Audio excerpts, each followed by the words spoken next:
श्री स्वामी समर्थ. स्वामी समर्थ तुमच्या सर्वांच्या इच्छा आकांक्षा पूर्ण करो ही स्वामींच्या चरणी प्रार्थना करते आणि आजच्या व्हिडिओला सुरुवात करते. तर उद्या मंगळवार आहे आणि उद्या दसरा आलेला आहे. प्रत्येक आईने आपल्या मुलांसाठी करायचा आहे हा एक उपाय. सर्व अडचणी संकटे दूर होतील, मुलांची प्रत्येक क्षेत्रात प्रगती होईल, त्यासाठी नक्कीच हा उपाय करावा. तर उद्या दसरा आहे, उद्या आहे दसरा. तर दसऱ्याच्या दिवशी आपण नवीन वाहनांची किंवा घराची किंवा नवीन वास्तूची खरेदी करत असतो. त्याचप्रमाणे आपल्या घरामध्ये उपयोगी असणाऱ्या वस्तू म्हणजे लॅपटॉप असो किंवा शेतातले अवजारं असो किंवा आपल्या घरामध्ये जे उपयोगी वस्तू येतात, मुलांचे पुस्तके असो, सरस्वती माता, आपण अशी यांची पूजा करत असतो.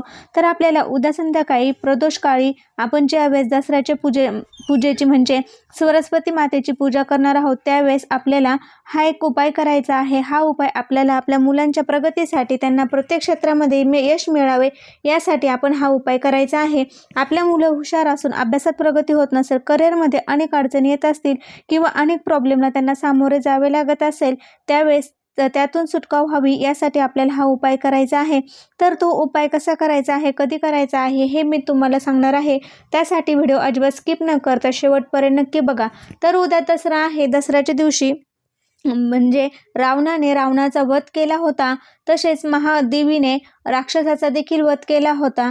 तर आपल्याला आपल्या घरामध्ये आपण दसरा का साजरा करतो, तर रावणाचा वध केल्यामुळे लंकेमध्ये रावणाचा वध केल्यामुळे आपण दसरा साजरा करत असतो. रावणाचा वध करून रावण हे विजय मिळवून आलेले असते, म्हणजे विजयदशमी असे नाव पाडले आहे. आणि या दिवशी आपण दसरा सण हा साजरा करतो, म्हणजे आनंद उत्सव साजरा करत असतो. रावणाने रावणाचा वध केला असता, म्हणजे रामाने रावणाचा वध केल्यामुळे आपण रावणाचा वध केल्यामुळे दसरा हा आनंदाचा विजयदशमी म्हणून सण साजरा केला जातो.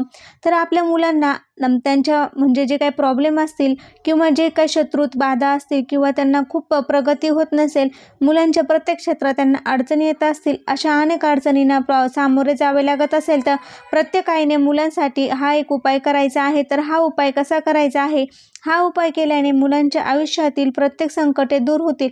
तर उद्या बघा, आपण प्रत्येकाच्या मोठे थोर व्यक्तींच्या घरी जाऊन आपट्याचे पानं देऊन त्यांचा आशीर्वाद घेतला जातो. सोने द्या सोन्यासारखे राहा असं आपण म्हणत असतो.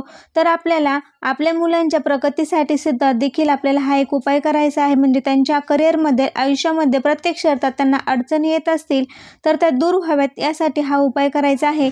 उद्या आपण नवीन वस्तूंची खरेदी करतो, नवीन गोष्टी सोनं खरेदी करतो, तसेच आपण आपट्याचं पान देऊन सोन्यासारखे राहा, सोनं घ्या सोन्यासारखे राहा असं म्हणत असतो. तेव्हाच लॅपटॉप, आपले जे आधुनिक गोष्टी आहे त्यांची आपण पूजा करतो. म्हणजे आपण वर्षभर ज्या गोष्टींची आपण उपयोग करून घेतो त्या गोष्टींचा आपण पूजा करतो. म्हणजे शेतातले अवजारे असो किंवा आपण एखादा व्यवसाय चालू केला आहे तिथले अवजारे असो, अशा अनेक गोष्टींची आपण पूजा करत असतो. तर आपल्याला त्या अवजारांची आपण पूजा करायची आहे. म्हणजे वर्षभर ज्या गोष्टींवर आपण आपलं पोट, अन्न, वस्त्र, निवारा भागवत असतो त्या वस्तूंची उद्या पूजा करत असतात. तर व्यवसाय, उद्योग असो, तुम्ही नक्कीच उद्या ही दसऱ्याच्या दिवशी पूजा करायची आहे.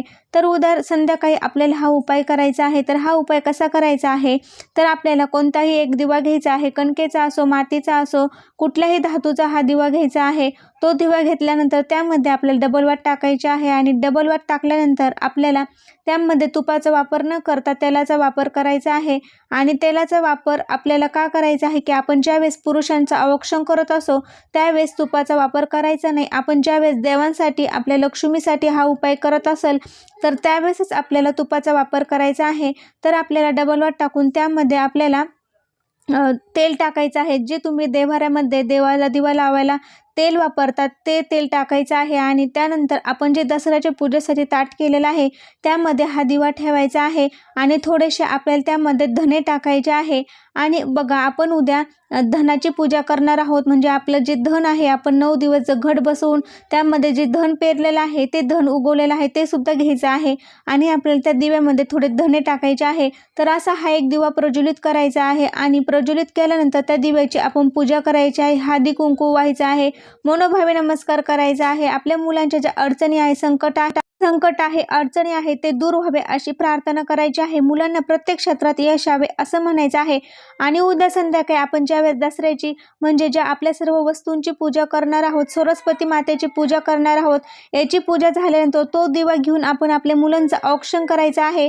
हा उपाय दिवसभरामध्ये तुम्ही कधीही न करता संध्याकाळी प्रदोषकाळी नक्की वेळ काढून हा उपाय करायचा आहे. हा उपाय केल्याने मुलांच्या आयुष्यातील प्रत्येक क्षेत्रात प्रगती होईल, सर्व संकटे, अडचणी, प्रॉब्लेम दूर होतील आणि त्यांना यश मिळेल. कारण की बघा, दसऱ्याला आपण सोन्याची, आपल्या धनाची, आपल्या म्हणजे जे काही आपले अवजार आहे त्यांची पूजा करत असतो.